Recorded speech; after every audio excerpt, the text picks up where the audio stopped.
मैं प्रदीप मोरे हूँ, महाराष्ट्र से। आज हमारा ये आज़ाद मैदान में मोर्चा है। 5,000 से ज़्यादा से कर्णबधिर लोग यहाँ पर आए हुए हैं और बेसिक हमारी राइट्स है कि हमें इंटरप्रेटर कम्युनिकेशन एक्सेस मिले। साइन लैंग्वेज हमारे स्कूल्स में साइन लैंग्वेज आए और जो एंटरटेनमेंट है वो भी एक्सेसिबल हो, हेल्पलाइन शुरू हो डेफ लोगों के लिए। हमने देखिए पिछले अगस्त महीने में 25 अगस्त को भी हमने प्रोटेस्ट किया था, तब भी बहुत हजारों से लोग यहाँ पे आए थे। तो जो दिव्यांग सोशल वेलफेयर डिपार्टमेंट के जो चीफ सेक्रेटरी है मिस्टर सुमंत बांगे, उन्होंने प्रॉमिस किया था कि वो 8 दिन में सीएम के साथ मीटिंग करवाएंगे उनकी हमारी डिमांड्स को लेकर के। तो ये लेटर में हमें दिया था उन्होंने लिख के, वो लेटर यहाँ लगाया हुआ है। बट अभी ये सेकेंड मंथ है, 2 महीना हो रहा है, बट उन्होंने अभी तक के कुछ प्रोसेस नहीं किया, अभी तक मीटिंग नहीं लगाई है। तो यही हो गया कि वो हमें फूल बना रहे हैं, मीन्स डेफ कम्युनिटी को उन्होंने झूठ बोला ताकि, और हमारा इतना नुकसान हुआ। अब फिर से हमने मतलब यहाँ पे आंदोलन किया ताकि हमारी मीटिंग हो और हमारे डिमांड्स को अप्रूव किया जाए।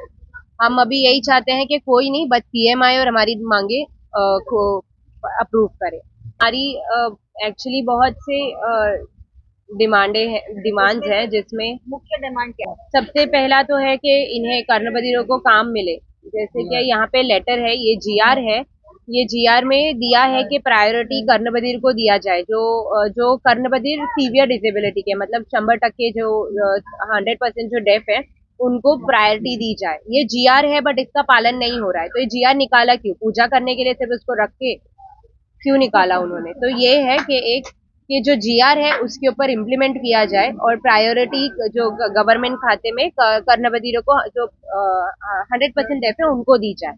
और उनके स्कूल्स है भी, हायर 7वीं तक के स्कूल है, 7वीं के बाद हायर एजुकेशन में एक्सेसिबल स्कूल्स नहीं है, तो वो स्कूल्स में साइन लैंग्वेज के थ्रू उन्हें सिखाया जाए और हायर एजुकेशन भी उनको दिया जाए।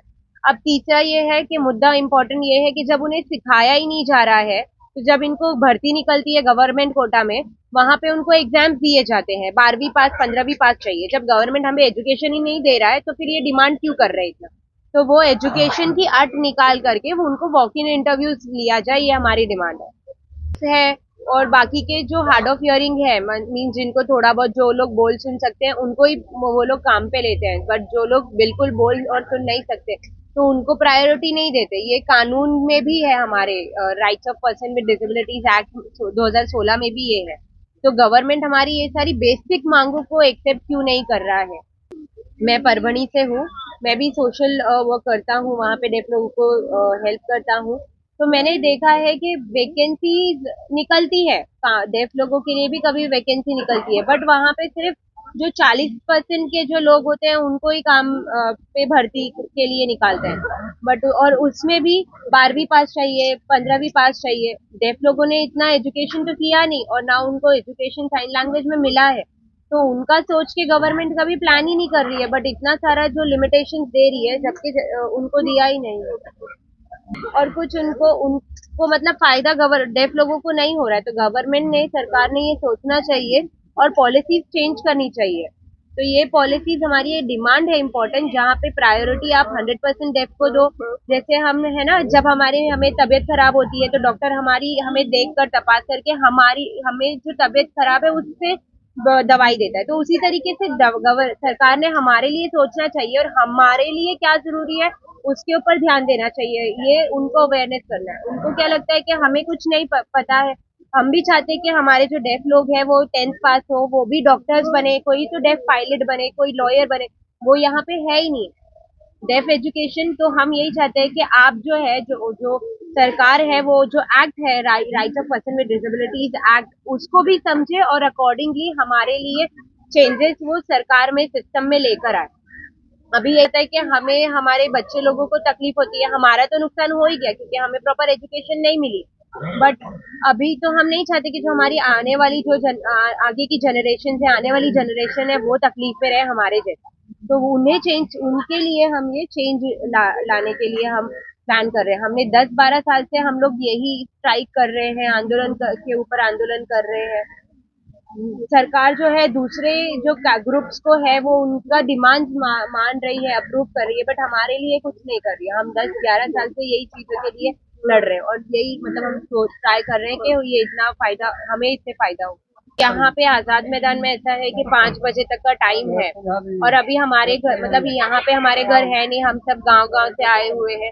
तो अब हमारे लिए एक ही ये उपयोग है कि हम रेलवे स्टेशन पे जाएंगे, सोएंगे वहां पे, और फिर वापस यहाँ पे नेक्स्ट डे आ जाएंगे। फिर क्या कर सकते हैं ना, अभी अगर नहीं मान रहे हैं तो फिर हम पैदल अपने घर जाएंगे, क्योंकि पैसे नहीं है उनके पास ट्रैवलिंग करने के लिए।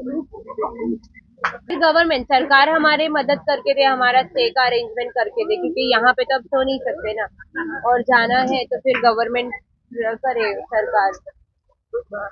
तो हम जब घर से निकले हैं तो मतलब हमारे माँ बाप भी यही आशा लगा के बैठे कि हमारी जो डिमांड्स है वो पूरी होगी। 25 अगस्त में जो मीटिंग,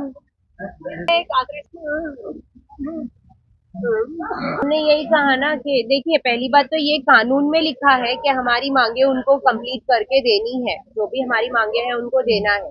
लोग तो यही कह रहे हैं कि अगर सरकार हमारी मांगे नहीं मानती है तो हम तो वापस अपने परिवार के पास भी नहीं जा सकते ना, क्योंकि वो तो वैसे भी तकलीफ में है और अब भी तकलीफ में है, और हमारी तकलीफ इतनी बढ़ती जा रही है, हम ना किसी को बता सकते हैं ना किसी और के साथ वो कर सकते हैं। ये सिंपल है, अगर सरकार नहीं मान रही है हमें तकलीफ में, दूसरों कम्युनिटी को वो अप्रूव कर रही है उनकी मांगे, बट अगर हमारी मांगे नहीं कर रही है तो हम तो कुछ भी कर सकते हैं, हम खुद को खुदकुशी भी कर सकते हैं, और कुछ भी होगा जिसका भी है वो ब्लेम जो है वो सरकार के ऊपर जाएगा।